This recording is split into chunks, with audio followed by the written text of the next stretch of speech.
దేవుని మందిరము దేవుని సహవాసం విడిచి వెళ్ళిపోము. ఎక్కడికి వెళ్ళరంట? దేవుని మందిరము దేవుని సహవాసం విడిచి మేము వెళ్ళిపోము. మేము దేవునితోనే ఉంటాము, దేవుని మందిరంలోనే ఉంటాము, దేవునితో సహవాసం కలిగి ఉంటాము. ఇప్పుడు మీరు ఎవరితో సహవాసం కలిగి ఉండాలి? వారికి ఇచ్చిన వ్యక్తులు కూడా కానుకలు ఇచ్చారు, కానుకలు అందరూ ఇచ్చారు కదా.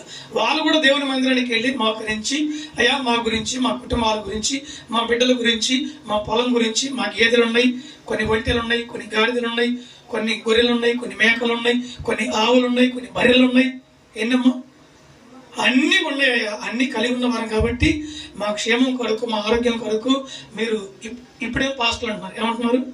ఇప్పుడు పాస్టర్లు అన్నారు. అప్పుడు యాజకులు కాబట్టి మీరు సేవ చేస్తున్నారు కాబట్టి మీరు మా కొరకు ప్రార్థన చేయమని దేవుని మందిరానికి వెళ్ళి మోకరించి ప్రార్థన చేసుకున్నారు వాళ్ళు.